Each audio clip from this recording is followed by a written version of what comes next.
Thank you, Dean Klutzer. And I would begin by adding my welcome to those of President Adams and Dean Klutzer's, and also to share greetings from my colleagues on the Student Affairs staff. We spend a lot of time working towards this day, and we're glad you're here. This year we're particularly glad you're here because we know getting here was maybe more challenging than it normally is, given what Irene brought us over the last few days. So, all right. Most of the time at these things, people like me get up here and talk about things that we want you to know. And the truth is, okay, I'm going to do that a little too, but only a little. And before I do that, I'm going to talk about some things that you want to know. Not all the things that you want to know, because I'm the dean, and there are things that you want to know that I don't want to know. And even if I did know those things, I wouldn't want to talk about them with you, and you wouldn't want me to talk about them with you. So we're going to respect that space, and we'll just leave it alone, okay? All right. So the things you do want to know. First, not long. You want to know how much longer this is going to last? Because, you know, you have to sit out here and listen to old people, and you're tired, and you're hungry, and come on, dude, enough is enough already. So not long, I promise. Second, at around 5:30. You want to know when you're going to have dinner, right? Tonight it's at around 5:30. Third, yes, yes again, and no. You want to know if you belong here, if you can do the work, and if everyone else here is smarter than you are. Yes, you absolutely belong. You've worked hard for a long time and succeeded in all kinds of ways, and that's why you're here. You're ready. Yes, you can do the work. You're one of 467 members of the class of 2015, selected from an applicant pool of more than 5,000. And most of them could have done the work too. But you're the most prepared and capable of that group. Every one of you is in the top 10% of the applicant pool. So again, you can absolutely do the work. And no, everyone else here is not smarter than you. But what you should know is that everyone here is smarter than most of the people you went to school with before you came here. And I'm not saying that to bolster your egos or to knock on the people you went to school with. I'm saying it because you need to remember that this is a community about being smart. It's about being smart and getting smarter. It's a community where curiosity is a virtue. A community where being intellectually engaged is cool. Embrace it. It only lasts for 4 years, and they go by fast. Okay, so here's the part where I talk about what I want you to know. And it's simple. Connect. That's it. Only connect. Connect, conjoin, unite, link to, become intertwined with college, with your college. Connect to Colby, to this remarkable place and its history and traditions. As President Adams said, you'll be here in 2013 when we celebrate Colby's bicentennial. So it seems especially appropriate that you come to know something about those who came before you and that you connect to them.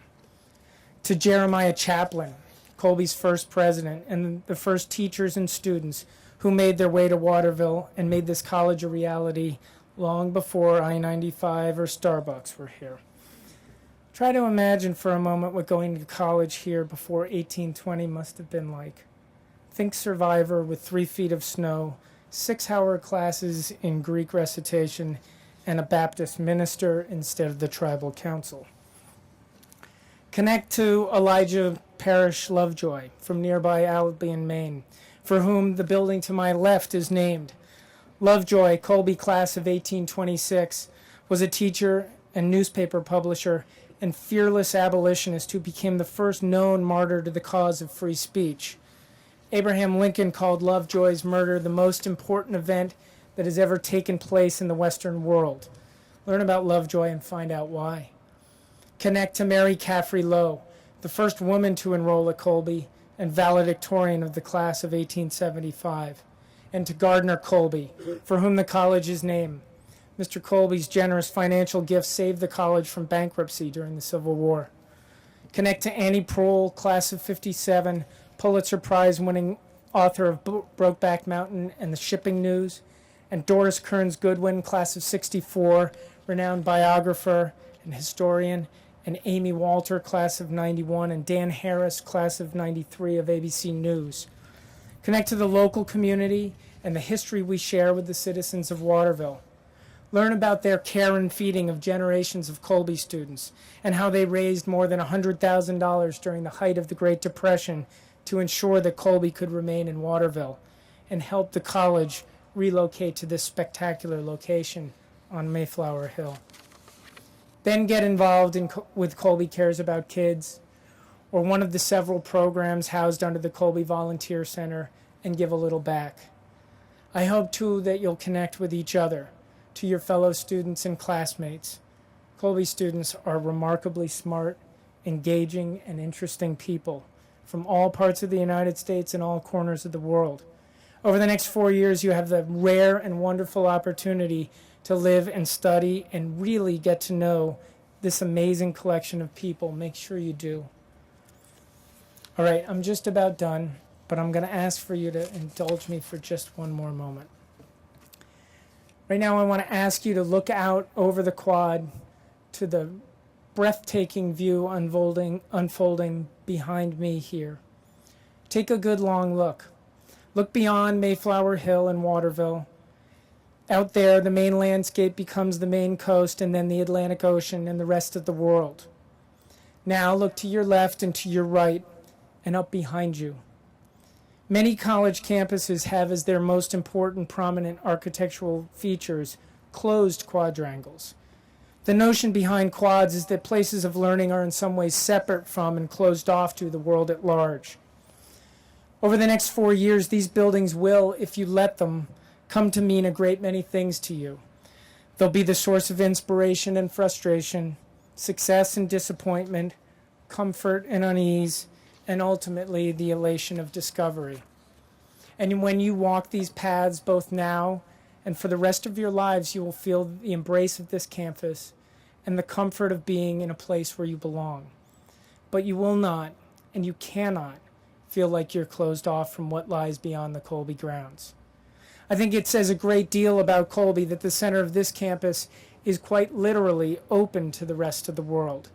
It's right out there. And that's critically important because out there is where you should be setting your sights. Out there is why you're here, to be of Colby, and you are now and will always be of Colby, is to understand that with the privilege and opportunity of the education you'll receive here comes a responsibility to contribute to what's out there, to make what is out there better. There'll be a time for us to talk more about what lies beyond for you both here and out there. And for now, focusing on what's here is right. But every now and then, as you pass through this quad on your way to class or to soccer practice or play rehearsal or the dining hall or wherever you're going, every now and then, stop on these steps and take a look out there and remember why you're here. So that's it. That's all. Work hard, do well, have fun, and beat Bowdoin. Thank you.